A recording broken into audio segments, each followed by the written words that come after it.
There are people who freeze in front of the mirror before leaving the house. They change clothes 5 times, not out of vanity, but out of fear. Fear of being perceived, of being judged, of being noticed the wrong way. Others delete messages right after sending them.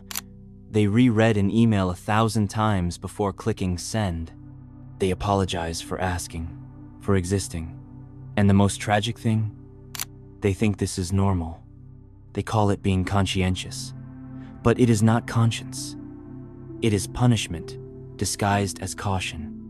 It is life lived as if it were a job interview, eternal, exhausting, desperate. The fear of never being enough does not appear as panic. It disguises itself as productivity, people-pleasing, effort. But deep down, it is just that. A survival system for those who learned early that the simple fact of being is not enough. And this is what no one says. There are people who do not want to be loved. They want to be authorized to exist. You can be smiling, working, having a partner, and still carry that hidden engine, running 24 hours a day, fueled by a silent belief, there is something wrong with me. I am only here because I haven't been discovered yet. And maybe you have never put it into words, because no one teaches you to name this type of pain. But it exists, and it shapes everything. Your relationships, your performance, your silence, your haste. This video is not about self-esteem. It is about an invisible mechanism that makes you accept crumbs, seek validation from those who despise you, and measure your dignity by the reflection in the eyes of others. Do you think I am exaggerating? Then, why do you feel ashamed when you fail, even when you are alone?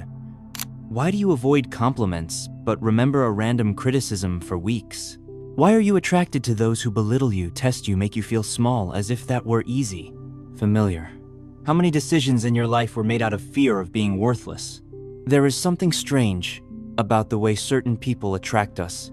People who do not listen, who minimize, who make sure to remind us of what we lack. And yet, or perhaps because of it, we stick around as if we need to prove something, and maybe we do? The attraction is not masochism, it is coherence. The mind seeks confirmation, not comfort. And if someone believes, deep down, that they are not worthy of love, respect, or consideration, they will naturally be drawn to those who reinforce that expectation. Pain only hurts where there is an exposed nerve. This is the logic of the self-verification theory. According to the classic study by Swan and his colleagues, people with a negative self-image do not choose partners who challenge them to grow. They choose partners who confirm them, because the familiar, no matter how destructive, gives a sense of control. And control, for someone who lives under constant internal threat, is relief. The evidence is not in the books. It is in the relationships that resist reason, in the bonds that survive dignity. It is in the woman who returns to the abuser, not out of weakness, but because there, no matter how twisted it seems, she understands her place, and the place that is understood is accepted. Philosophy did not ignore this dilemma. Michel de Montaigne said, "It is more shameful to distrust our friends than to be deceived by them." But he refers to friendship between equals. What happens when someone only knows relationships where affection is conditioned on performance, silence, submission? In that case, trusting is already betraying oneself, because the basic belief is that one does not deserve trust. And when that is felt, affection becomes suspicious and contempt familiar. There is a pattern, and it is not just emotional, it is epistemological. The mind builds models of the world to survive. If someone learned that they are unworthy, they will not seek love. They will seek coherence. A toxic partner, an abusive boss, an indifferent friend, all function as mirrors that reflect the internalized image. And that image, no matter how painful, is understandable. Understanding generates predictability, and predictability, comfort, even in hell. Crocker and Park demonstrate that our self-esteem is anchored in contingent values: external approval, appearance, academic, or professional success. When these anchors define self-worth, any threat becomes an earthquake. It is not just that the other treats me badly. It is that, when they do, I recognize myself. And that is the crux of the matter. It does not hurt to be mistreated. It hurts when it seems to make sense. There is no neutrality in this game. Whoever does not confront their self-image repeats. They repeat patterns, relationships, tragedies, and not because they want to, but because they need the confirmation of what they already believe about themselves, no matter how terrible that belief is. The paradox is this: the person who feels useless can be intelligent, sensitive, talented, and yet live under the intimate certainty that they are a mistake. This is not a failure of self-esteem, it is a failure of cognition. The fear of not being enough does not arise from reality, it reconfigures reality. Aaron Beck, psychiatrist and founder of cognitive therapy, named this structure the cognitive triad of depression. A negative view of oneself, the world, and the future. They are not three isolated ideas, they are inseparable lenses. Whoever believes they are useless sees the world as a threat and the future as a condemnation. The error is not in what is seen, but in the way of seeing. The mind contaminated by guilt begins to reverse engineer life. Any fact becomes a confirmation of insufficiency. Nietzsche wrote that guilt is not the poison, it is the antidote that turned into poison. What begins as self-correction turns into self-condemnation. The mind, instead of adjusting behaviors, begins to punish existence. The subject does not blame themselves for acting badly, they blame themselves for being who they are. This is the real collapse, the confusion between identity and mistake, the shame of being alive. And there is no room for counter-arguments here, because the logic is self-feeding.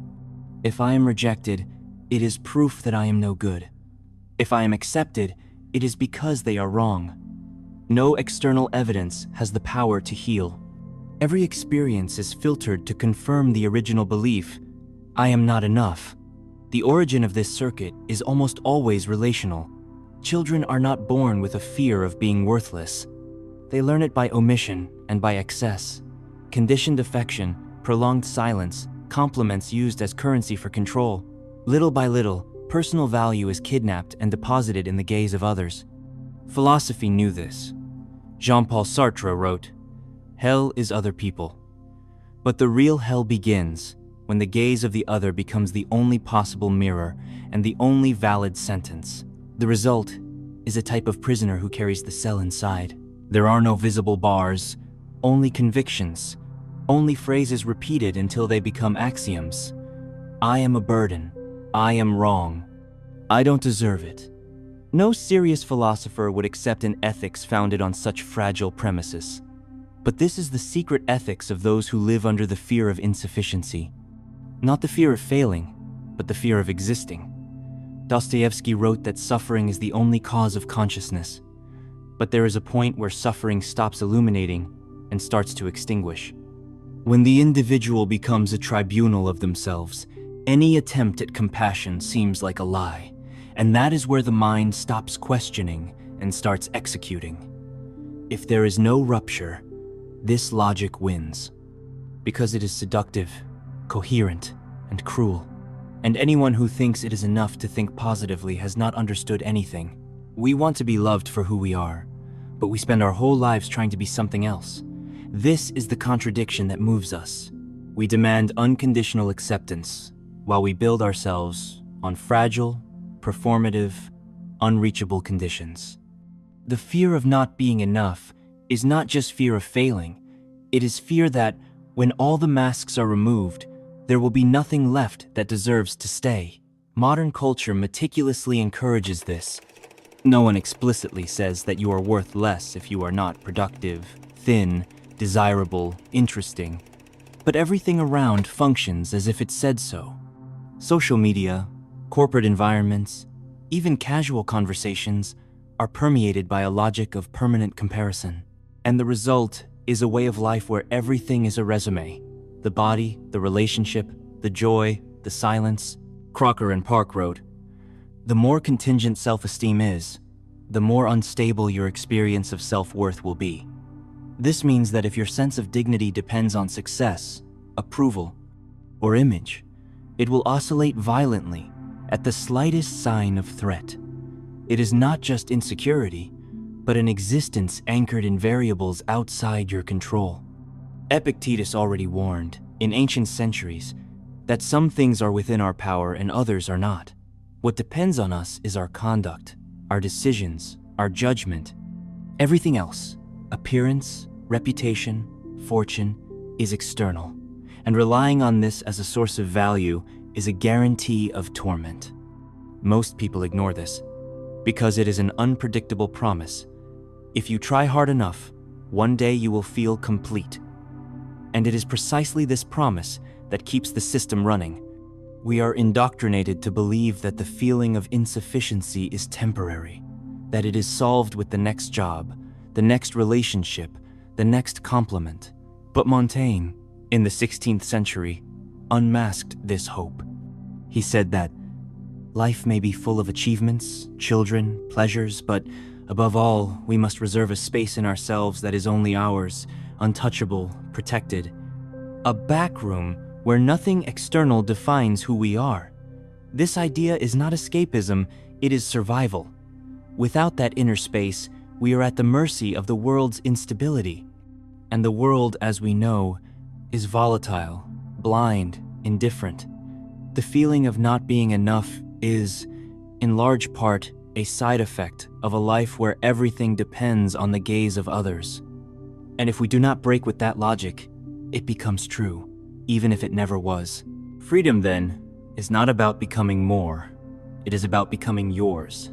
And this begins when we stop asking permission to exist. Some people only feel at peace when they are exhausted. The broken body is the only acceptable evidence that they have done enough. Any moment of rest triggers guilt, and guilt demands reparation. So they go back to producing, serving, pleasing, not for pleasure, but for fear of being in debt to their own existence. This dynamic is a moral trap. The subject spends life believing that they need to conquer the right to exist, but this right is not conquered, it is recognized. And when it is not recognized, everything becomes an accountability. Love becomes performance. Work becomes penance. Silence becomes anguish. Montaigne wrote, "We must reserve a corner only for ourselves, where we establish our true freedom and solitude." This corner is not social isolation. It is the construction of a psychic territory, where personal value does not fluctuate with public opinion. A space that does not need to be defended, only inhabited. This is the difference between someone who lives from within and someone who lives from the reflection. The former can fail, lose, be criticized, and still maintain dignity. The latter cannot. All it takes is an inappropriate comment, a small failure, a random rejection, and everything collapses. The structure was a facade. The world always offers reasons for you to doubt yourself. But when the doubt is already installed, any whisper becomes a sentence. The only real way out is not to ignore others. It is to build an internal source of value that does not depend on them. Contemporary psychology offers paths for this.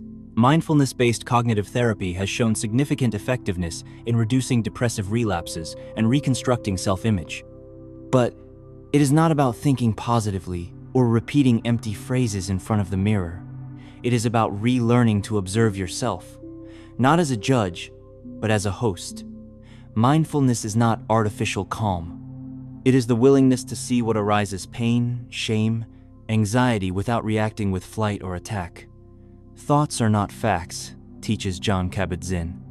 And this phrase, trivialized by simplistic manuals, contains a truth that liberates. What your mind says about you, is it true? It may be wrong, gravely wrong.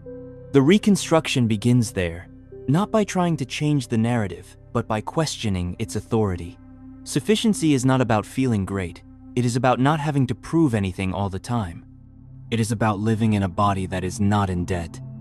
And this only happens when you patiently build a place that no one can invade, not even you. You were never the problem. your pain was your doubt too, but you? No. The mistake was accepting as truth the lie that was always repeated in silence, that there was something wrong with simply being. That lie is well taught, disguised as discipline, sold as humility, masked as a sense of reality. Don't believe yourself. Don't answer back. Relax. Don't settle. Little by little, the subject understands. It is not enough to live. It is necessary to compensate for the fact of being here. That is where the race begins. The insatiable search to be something more, something that fits into the eyes of others. Insufficiency is installed not as a feeling, but as identity, and it shapes everything. The bonds we accept, the jobs we choose, even the tone of voice we use. Life is transformed into a polite request for approval. You smile too much so as not to inconvenience. You give more than necessary so as not to be discarded. And if a moment of peace appears, you distrust it because the body has already learned that calm is dangerous. It is there that fear speaks loudest. But what is that fear, if not a twisted reflection that became a compass? You grew up looking at poorly calibrated mirrors, and you started to believe them. The voice of the other, critical, cold, absent, became your internal voice. The judgment of the other became your rule, and what was once only adaptation became conviction. Now you know what this costs. Each previous point pointed to the same wound, the loss of the internal reference.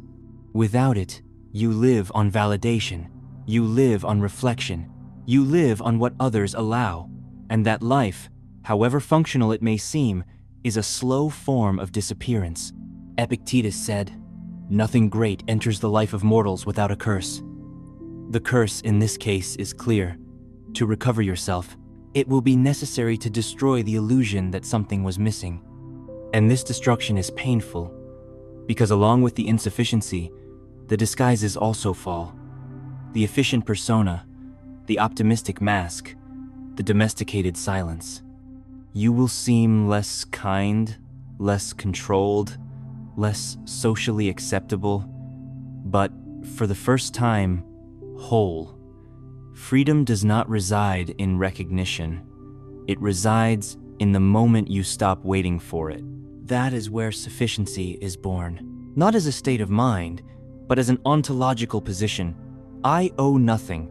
I do not need to prove anything. I am. This phrase seems too simple, but it is frightening. Because if it is true, what do you do with everything you built to compensate for that absence? Perhaps the time has come to demolish. Not because you failed, but because at last, you realized nothing was ever missing. You who made it this far, you are already part of this. This channel is maintained by a rare community. Lucid, brave people who do not run away from difficult questions. If you feel you belong here, become a channel member. It is the most direct way to keep this project alive, and it also gives you access to exclusive content and dialogues. If you want to support in another way, super thanks also helps a lot. But just by watching, commenting, or sharing, you are already participating. And here, that matters. A lot.